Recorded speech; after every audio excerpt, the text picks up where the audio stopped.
Hello friends, मैं प्रवीण मिश्रा अपने YouTube channel astro Mithila में आपका हार्दिक अभिनंदन करता हूं। अगर आपको मेरा वीडियो अच्छा लगे और शिक्षाप्रद लगे तो मेरे चैनल को सब्सक्राइब जरूर कीजिएगा और बेल आइकन को भी प्रेस करके एक्टिवेट कर दीजिएगा, जिससे कि मेरे ज्ञानवर्धक वीडियो अपलोड होते ही आपको मैसेज पहुंच जाए। फ्रेंड्स, बेसिक एस्ट्रोलॉजी में आज का टॉपिक है सूर्य ग्रहण योग। किसी भी कुंडली में सूर्य ग्रहण योग कैसे बनता है, इसके क्या परिणाम होते हैं और इसके अशुभ प्रभावों को किस प्रकार कम किया जा सकता है, इन सब चीज़ों की चर्चा हम आज के इस वीडियो में करेंगे। सबसे पहले सूर्य ग्रहण योग होता क्या है। तो जब कुंडली में सूर्य राहु या केतु के साथ युति बना करके किसी भी भाव में बैठ जाए तो ऐसा माना जाता है कि कुंडली के ऊपर सूर्य ग्रहण दोष लगा हुआ है। दोस्तों, राहु और केतु ये दो ऐसे ग्रह हैं जिनको सूर्य देव अस्त नहीं कर सकते हैं, क्योंकि ये दोनों छाया ग्रह हैं। बाकी जो 7 ग्रह हैं, अगर उनके साथ सूर्य देव युति बनाते हैं तो बाकी के ग्रह अस्त हो जाते हैं क्लोज कंजक्शन में। लेकिन राहु और केतु जब के साथ में जब कंजक्शन में आते हैं सूर्यदेव, तो सूर्यदेव को ही ये ग्रहण लगा देते हैं। अब यह ग्रहण जो दोष बन रहा है कुंडली में, वह किस तरह का दोष बन रहा है उसके हिसाब से अपने प्रभाव जातक को जिंदगी में देता है, या इस तरह उसके हिसाब से जो है उसके शुभ या अशुभ प्रभाव व्यक्ति की ज़िंदगी में देखने को मिलते हैं। तो सबसे पहले हमको यह देखना है कि वह जो कंजक्शन बना रहा है वह कितना ज़्यादा अशुभ है या उसके प्रभाव कम है। तो इसको देखने के लिए हमको यह देखना पड़ता है कि कुंडली में जो सूर्य है, यह जो किसी भी लग्न की कुंडली हो सकती है। लग्न मेष से लेकर के मीन तक होता है। यहाँ हमने हर एक का नंबर होता है। अगर 1 नंबर यहाँ पे है तो मेष लग्न होती है। ये उसी तरह से 1 2 से लेकर के यहाँ तक लिखा हुआ है। हर लग्न के स्वामी यहाँ पे लिखे हुए हैं, अधिपति जो होते हैं उनका नाम मैंने यहाँ पे लिखा हुआ है। तो उसके हिसाब से किसी भी लग्न की कुंडली हो सकती है। उसमें हमको यह देखना है कि किस लग्न की कुंडली है, उसमें सूर्यदेव योग कारक हैं या मारक हैं। उसके बाद हमको यह देखना है कि राहु देव या केतु देव जो उसमें है, राहु या केतु के साथ जो कुंडली में सूर्यदेव युति बना करके बैठे हैं, तो राहु और केतु जो है जिस भाव में बैठा है, जिस लग्न में बैठा है, वहाँ पे वह किस तरह के प्रभाव देगा, निगेटिव प्रभाव देगा या पॉजिटिव प्रभाव देगा। तो इस चीज़ को देखना है। दूसरा चीज़ है कि उस किसके पास कितना बल है, कितना क्लोज कंजक्शन है सूर्य और राहु का या सूर्य और केतु का।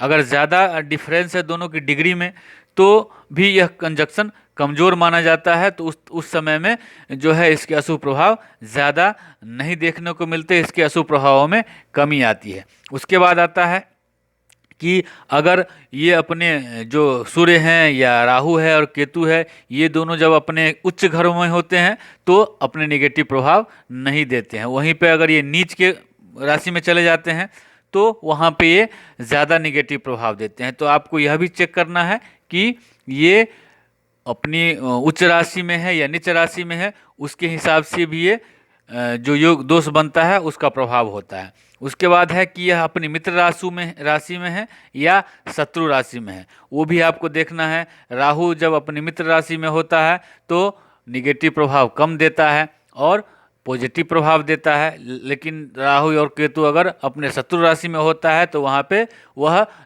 पॉजिटिव प्रभाव नहीं दे पाता है। उसके बाद त्रिक भाव है। त्रिक भाव जो होते हैं 6 8 12, इसमें कोई भी ग्रह अच्छे रिजल्ट नहीं देते हैं। तो अगर इन त्रिक भावों में से कहीं पे बन रहा है इस तरह का कोई दोष या योग, तो वहाँ पे निगेटिव रिजल्ट, अशुभ प्रभाव ज़्यादा देखने को मिलते हैं। उसी प्रकार राहु और जो है वह 3rd हाउस में और 11th हाउस में किसी भी राशि के साथ हो, मित्र के साथ हो, शत्रु के साथ हो, यहाँ पे वह अशुभ प्रभाव ज़्यादा नहीं देने की क्षमता, देने की स्थिति में नहीं होता है।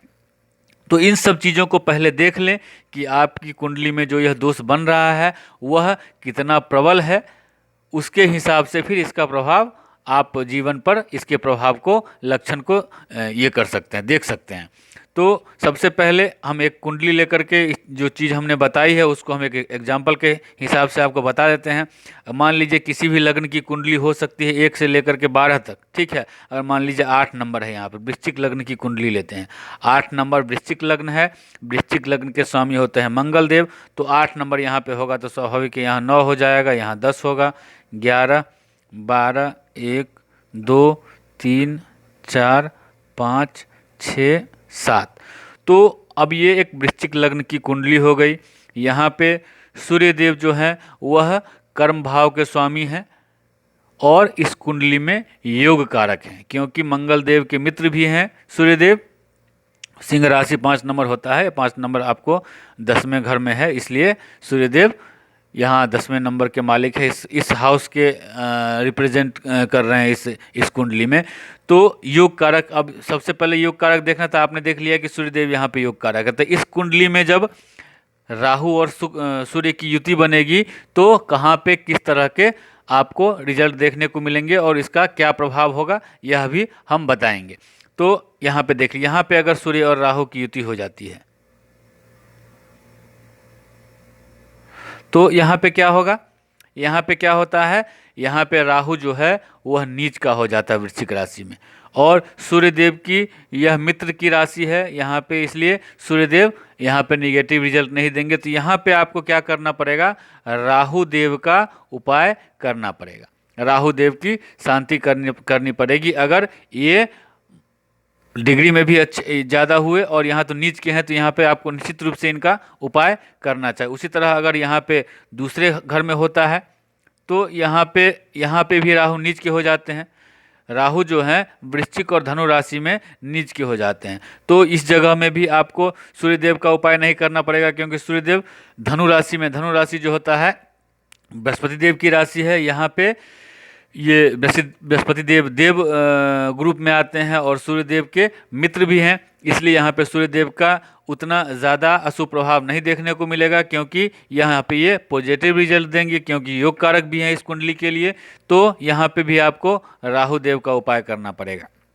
यहाँ पे अगर बन जाए सूर्य और राहु की युति, ठीक है, तो सूर्यदेव यहाँ पे भी बुरे रिजल्ट नहीं देंगे। क्यों नहीं देंगे, क्योंकि ये इस कुंडली में योग कारक हैं, और राहु देव चूंकि यहाँ पे 2 कारण से निगेटिव रिजल्ट नहीं देंगे। पहला कारण कि ये 3rd हाउस है, मैंने बताया था कि 3rd हाउस और 11th हाउस में जो है वह राहु जो है अपने निगेटिव रिजल्ट देने में सक्षम नहीं होते हैं।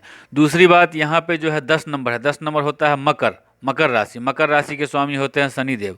तो जब शनिदेव इस घर के मालिक हैं और यह राशि शनिदेव की है, शनिदेव की राशि में जब राहु देव बैठेंगे, क्योंकि राहु देव और शनिदेव, ये केतु देव और शुक्र देव, ये चारों दानव ग्रुप के ग्रह हैं, तो ये राहु देव के मित्र हैं शनिदेव, तो उस मित्र की राशि में बैठेंगे तो ये अपने निगेटिव रिजल्ट नहीं देंगे, पॉजिटिव रिजल्ट ही देंगे।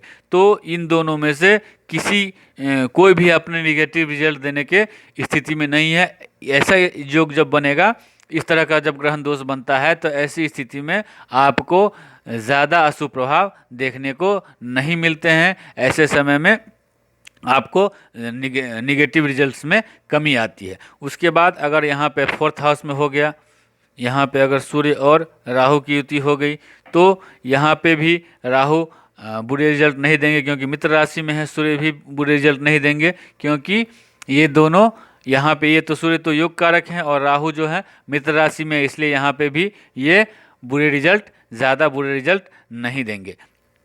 उसके बाद आते हैं 5म घर में, यहाँ पे अगर सूर्य और राहु की युति हो गई तो यहाँ पे आपको राहु की शांति करनी पड़ेगी, क्योंकि यह बृहस्पति देव की राशि है और बृहस्पति देव राहु देव के शत्रु हैं, इसलिए यहाँ पे इसकी आपको शांति करनी पड़ेगी। उसके बाद में यहाँ पे अगर बन जाए तो यहाँ पे दोनों की शांति करनी पड़ेगी, क्योंकि राहु देव जो हैं वह त्रिक भाव में, हालांकि सूर्यदेव यहाँ पे उच्च के हो जाते हैं, सूर्यदेव अपना ज़्यादा बुरा रिजल्ट देने में सक्षम नहीं होंगे, लेकिन राहु देव की यहाँ पे शांति करनी पड़ेगी, क्योंकि यह त्रिक भाव है। यहाँ पे अगर आ जाए सूर्य और राहु का, तो यहाँ पे अगर सूर्य और राहु की युति होगी तो यहाँ पे आपको दोनों में से कोई भी उतने बुरे रिजल्ट देने की स्थिति में नहीं होंगे। चूंकि राहु जो है यहाँ पे उनकी जो है मित्र की राशि है, शुक्रदेव की राशि है, और राहु यहाँ पे उच्च के हो जाते हैं। तो राहु यहाँ पे उच्च के हो जाएंगे, इसलिए बुरे रिजल्ट ज़्यादा नहीं दे पाएंगे। और सूर्य जो है वो इस कुंडली के लिए योग कारक ग्रह है, इसलिए यहाँ पे वो ज़्यादा अशुभ रिजल्ट, हालांकि ये शत्रु राशि में है यहाँ पे, तो उसका इफेक्ट थोड़ा देखने को मिलेगा। लेकिन चूंकि ओवरऑल ये योग कारक हैं, कर्म भाव के स्वामी है, इसलिए यह उतने ज़्यादा बुरे रिजल्ट इस कुंडली में नहीं देंगे, इस लग्न की कुंडली में ये नहीं देंगे। उसके बाद यहाँ पे हो जाए सूर्य और राहु दोनों, तो सूर्य तो यहाँ पे सूर्य तो इस भी मित्र हैं ये बुधदेव, और राहु के भी मित्र हैं बुधदेव। लेकिन राहु देव यहाँ पे उच्च के हो जाते हैं, मिथुन राशि में भी राहु उच्च के होते हैं। तो यहाँ पर भी राहु देव ज़्यादा बुरे रिजल्ट नहीं देने पाएंगे, क्योंकि यह त्रिक भाव में से आता है, इसलिए कुछ ना कुछ अशुभ प्रभाव तो यहाँ होने से आपको देखने के लिए मिलेगा। यहाँ पे अगर सूर्य और राहु की युति हो जाए तो यहाँ पे जो है सूर्य देव के मित्र हैं यहाँ पे चंद्रदेव, और चंद्र देव की राशि में रहेंगे तो यहाँ पे उतने बुरे रिजल्ट नहीं देंगे सूर्यदेव। यहाँ पे राहु देव की शांति करनी पड़ेगी। यहाँ पे अगर सूर्यदेव हो प्लस राहु देव हो तो यहाँ पे भी राहु देव की शांति करनी पड़ेगी। सूर्यदेव अपने स्वयं की राशि में है, तो यहाँ पे सूर्यदेव की शांति नहीं करनी, यहाँ पे राहु देव के उपाय करने पड़ेंगे। अगर इस राशि में हो सूर्य और राहु तो यहाँ पे भी सूर्यदेव बुरे रिजल्ट नहीं देंगे, और राहु देव भी यहाँ पे बुरे रिजल्ट नहीं देंगे, क्योंकि बुध देव जो है राहु देव के भी मित्र हैं और सूर्यदेव के भी मित्र हैं। दूसरी चीज़, राहु देव जो है 11th हाउस में अपने निगेटिव रिजल्ट देने की स्थिति में सक्षम ज़्यादा नहीं होते हैं। ठीक है, उसके बाद यहाँ पे है दोनों ही बुरे रिजल्ट देंगे, क्योंकि यह भाव ही गलत है, और यहाँ पे सूर्य जो है वो नीच के भी हो जाते हैं। यहाँ पे अगर सूर्य राहु का कॉम्बिनेशन बन रहा है तो सूर्य का उपाय करना ही पड़ेगा आपको, और राहु का भी उपाय करना पड़ेगा। हालांकि ये शुक्रदेव मित्र हैं राहु देव के, लेकिन यह भाव ही गलत है, इसलिए दोनों ही ग्रहों का यहाँ पे दोनों ही ग्रह का उपाय आपको करना पड़ेगा। तो इस तरह से आप देख लीजिए कि इस तरह से अगर कोई कॉम्बिनेशन आपकी कुंडली में बन रहा है, लग्न कोई भी हो सकता है, लग्न जो है कोई भी हो सकता है। आप उस हिसाब से देख लीजिएगा कि आपकी लग्न में जो है किस तरह की स्थिति बन रही है। आपके लग्न में सूर्य योग कारक है, मारक है, उच्च का है, नीच का है, या उसकी डिग्री कैसी है, वो चीज़ सबको देख करके फिर आप इसका जो है निष्कर्ष निकालिएगा कि हाँ इस तरह के ज़्यादा अशुभ प्रभाव देने वाला है या कम अशुभ प्रभाव देने वाला है। अब इसका बल जो है डिग्री भी मैंने बताया है कि डिग्री देख लीजिएगा, अगर क्लोज कंजक्शन में होगा तो ज़्यादा अशुभ प्रभाव देगा। अगर यही डिग्री के में मतलब दोनों ही ग्रह ऊपर एक ऊपर रहेगा एक नीचे रहेगा, मान लीजिए एक 2 डिग्री में है और एक है 27 डिग्री में, तो इनका डिफरेंस बहुत ज़्यादा हो जाता है। उस समय भी यह जो योग जब बन रहा है, जब सूर्य और राहु कुंडली में कहीं भी बैठेगा तो आपको उसका लक्षण तो जरूर आपके जीवन में देखने को मिलेगा, इसका प्रभाव आपकी ज़िंदगी में जरूर मिलेगा, लेकिन वह कम या ज़्यादा हो सकता है। किस तरह का प्रभाव, अगर मान लीजिए आपकी कुंडली में इस तरह का कोई योग बन रहा है तो किस तरह का प्रभाव देखने को मिलेगा, तो वो आपको प्रभाव डिपेंड करता है। एक तो जनरल प्रभाव होता है, क्या है, सूर्य क्या है, सूर्य प्रकाश फैलाता है। तो व्यक्ति की ज़िंदगी में अगर सूर्य अच्छा होता है तो उसकी कीर्ति फैलती है, उसका यश जो है वह फैलता है। सूर्य को इसलिए पिता का कारक भी माना जाता है, क्योंकि व्यक्ति को पिता के नाम से ही जाना जाता है। तो इसलिए सूर्य जिसकी कुंडली में अच्छा होता है उसकी, और कुंडली में सूर्य जो है प्रकाश का कारक है, प्रकाश को चारों तरफ फैलाता, इस तरह के यश कीर्ति फैलाता है। तो जब राहु सूर्य के साथ बैठता है तो वह उसके ऊपर ग्रहण लगा देता है, तो ग्रहण लगा देता है तो एक परिणाम तो आपको अवश्य ही मिलेगी, चाहे कहीं भी किसी भी लग्न की कुंडली हो, किसी भी भाव में बैठा हो सूर्य और राहु, अगर इस तरह से कोई योग बन गया तो आपका जो है जीवन में मान सम्मान के ऊपर इसका प्रभाव जरूर देखने को मिलेगा। आपको प्रतिष्ठा में कमी जरूर लाएगा यह, चाहे ज़्यादा अशुभ होगा तो ज़्यादा प्रतिष्ठा की हानि करेगा, ज़्यादा अपमान का सामना करना पड़ेगा। लेकिन वहीं पे अगर यह कमज़ोर प्रभाव होगा तो यह स्थिति जो है वह कमज़ोर स्थिति हो सकती है, कम आपको ऐसा प्रभाव देखने को मिलेगा। लेकिन अगर कुंडली में कहीं भी सूर्य और राहु या सूर्य और केतु साथ में बैठा है तो आपकी प्रतिष्ठा में कमी जरूर लाएगा, यह तो कॉमन प्रभाव है। उसके बाद में सूर्य जो है क्या है, शिक्षा का है, तेज, आदमी के अंदर जो तेज होता है, तेज किससे आता है? शिक्षा से आता है। उसका प्रभावशाली व्यक्तित्व होता है। तो इन सब चीज़ों को वह कम कर देगा, डिमोरलाइज करेगा व्यक्ति को, उसकी शिक्षा में प्रॉब्लम करेगा। उसके बाद में जो उसका संतान उत्पत्ति करने की क्षमता है उसमें भी कम कर सकता है। यह क्या है? आँखों की रोशनी जो है शरीर में, यह आँखों की रोशनी को रिप्रेजेंट करता है। आँखों की रोशनी को यह कमज़ोर कर सकता है। आपका जो हार्ट है, इस सब इन हार्ट को भी यह रिप्रेजेंट करता है। हड्डी को सूर्य का कारक मानते हैं, तो हड्डी कमज़ोर हो सकती है। तो इस तरह के लक्षण आपको ज़िंदगी में देखने के लिए मिल सकता है। ज़रूरत से ज़्यादा मतलब परेशानियां आना हर बात में। जब ज़्यादा अशुभ प्रभाव होगा तो क्या होगा? अगर दोनों ही हर तरह से समझ लीजिए कि सूर्य और राहु बहुत ज़्यादा अशुभ प्रभाव बना करके बैठा हुआ है कुंडली में, जिस तरह से कि मैंने यहाँ पे बताया था कि यहाँ पे अगर सूर्य नीच का है और राहु है, तो इस तरह के अगर बन जाए जहाँ पे मतलब ज़्यादा, और भी जगह पे देख सकते हैं आप जहाँ पे ज़्यादा अशुभ प्रभाव बना करके बैठ जाए, तो इस तरह के लक्षण आपको ज़िंदगी में देखने को मिल सकते हैं। नाम और यश पर इसका सीधा प्रभाव पड़ता है और मान सम्मान में कमी आती है। यह तो 100% है। आपको अपयश का भागी बनना पड़ सकता है। छोटी मोटी गलती से भी आपको अपयश का भागी बनना पड़ सकता है। तो इस तरह की चीज़ें आपको ज़िंदगी में देखने के लिए मिल सकते हैं। उसके बाद और भी क्या प्रभाव हो सकते हैं? तो यह जिस भाव में बनेगा, फर्स्ट हाउस में बन गया, सेकंड हाउस में बन गया, थर्ड हाउस में बन गया, जिस किसी भी हाउस में बनेगा उसके हिसाब से भी आपको प्रभाव देगा। अगर फर्स्ट हाउस में बन गया, फर्स्ट हाउस में क्या करेगा? अगर ज़्यादा अशुभ होकर के बैठा है तो आपके व्यक्तित्व को कमज़ोर करेगा। आपके अंदर जो चमक है, तेज है, उसको यह कम करेगा, डिमोरलाइज करेगा। आपके मनोबल को, आपके आत्मविश्वास को यह कम करेगा, आपके प्रभाव में कमी लाएगा। वहीं पे अगर द्वितीय भाव में बन गया तो क्या है? आपकी जो वाणी है, वाणी को यह उतना प्रभावशाली नहीं रहने देगा। आपके जो कुटुंब है, आपके जो सगा संबंधी है, उससे आपको यश की प्राप्ति नहीं होगी। अगर थर्ड हाउस में बन गया, आपका छोटे भाई बहन है, उनके साथ में आपकी जो है वह संबंध अच्छे नहीं होंगे। आपके अंदर जो कॉन्फिडेंस लेवल है उसको यह कम कर देगा, पराक्रम को कम कर देगा। चतुर्थ हाउस में अगर बन गया, फोर्थ हाउस में बन गया, तो क्या होगा? यहाँ पे क्या है? यह माता का भाव है, सुख भाव है। तो क्या करेगा? मकान का भाव है ये। तो क्या करेगा? आपको माता के से सुख में कमी ला देगा। आपको हो सकता है आपके कोई मकान बनने वाला हो या बनाना चाह रहे हो, उसमें वह देरी कर सकता है। वाहन का सुख मिलने में परेशानी कर सकता है, वाहन से समस्या हो सकती है। पंचम भाव में बन गया, पंचम भाव क्या है? लव लाइफ है, शिक्षा का है ना, संतान का भाव है। तो संतान उत्पत्ति में दिक्कत कर सकता है। ये पंचम भाव में हो गया तो आपकी शिक्षा में बहुत सारी बाधाएं आ सकती है। शिक्षा जो आप ग्रहण करना चाहते हो उसमें आपको रेगुलर नहीं होने दे सकता है, उसमें बीच बीच में बाधा उत्पन्न करते रहेगा। षष्ठम भाव में हो गया, रोग ऋण शत्रु को बढ़ा देगा। इस तरह की अगर छठे भाव में हो गए तो छत्रिक भाव में हो गया तो ज़्यादा ही अशुभ प्रभाव देता है, यह देखा गया है। तो यहाँ पे इस तरह की परेशानी आपको हो सकती है। सप्तम भाव में अगर हो गया, सप्तम भाव क्या है? आपके दाम्पत्य सुख का भाव है। आपका जो पार्टनर होता, लाइफ पार्टनर हो या कोई बिजनेस पार्टनर हो, तो इसमें क्या होगा? बिजनेस जो है, आपको बिजनेस की जो गति है, बिजनेस को जो ग्रोथ है उसको यह कम कर देगा। तो अगर अष्टम भाव में हो गया तो यह मृत्यु का घर है, मतलब अकस्मात जो बाधाएं आती है उसका घर है। तो अगर इस घर में हो गया तो आपको अकस्मात बाधाएं आएंगी, हर चीज़ में ट्रबुल आ सकती है। नवम भाव में यह पिता का घर है, पिता के साथ में आपके संबंध को खराब कर देगा। आपको धर्म के प्रति आपकी रुचि कम कर देगा।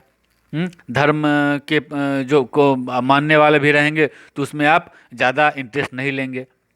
इस तरह का आपके भाग्य में कमी ला देगा। इस घर में, इस हाउस में अगर बनता है, यह कर्म के क्षेत्र में बन गया, यह प्रतिष्ठा का भी है, तो यहीं से प्रतिष्ठा भी देखी जाती है। तो यहाँ इस भाव में अगर बन गया तो समझिए प्रतिष्ठा और नाम यश जो है इसको बहुत ज़्यादा प्रभावित करेगा ये योग। आपके कर्म भाव को प्रभावित करेगा। आप जिस प्रोफेशन में है उस प्रोफेशन में आपको रुक रुक के आगे बढ़ने का मौका मिलेगा, है ना। बार बार रुकावट आती रहेगी। अगर इस भाव में हो गया, धन भाव में जो आप कमाते हैं, आपका जो डेली का अर्निंग है उसमें आपको कहीं ना कहीं परेशानी यह उत्पन्न करेगा। जो आपकी अर्निंग्स है उसको यह इफेक्ट, इसके ऊपर इफेक्ट डालेगा। 12th हाउस में अगर बन गए 12 द्वादश भाव में, यह क्या अस्पताल के खर्चे का घर है, जेल यात्रा का घर है, यहाँ पे अगर बन गया तो यह और भी ज़्यादा अशुभ हो जाता है। उसमें भी अगर इस कुंडली के लिए अगर बन जाए तो सूर्य जो है यहाँ पे नीच का अगर होकर के बैठ जाए तो यहाँ पे जेल जाने तक की स्थिति भी ला सकता है। तो इस चीज़ को आपको देखना है कि कौन से लग्न की कुंडली है और किस भाव में वह बन रहा है, उस भाव में सूर्य कहीं उच्च का है या नीच का है, राहु उच्च का है या नीच का है, उसकी डिग्री कितनी है, वह अपने मित्र राशि में है या अपने शत्रु राशि में है। इन सब चीज़ों को देखने के बाद ही इसका जो है शुभ और अशुभ प्रभाव के बारे में आप विस्तार से वर्णन कर सकते हैं। तो इस तरह से आप समझ गए कि हाँ इसके क्या प्रभाव होंगे। अब इसके उपाय क्या हो सकते हैं। तो आपको जो ग्रह खराब है, अगर राहु खराब है तो राहु का उपाय कीजिए, सूर्य अगर खराब है तो सूर्य का उपाय कीजिए। तो अगर सूर्य का है तो सूर्य का भी बीज मंत्र आप जाप कर सकते हैं, सूर्य के बीज मंत्र का।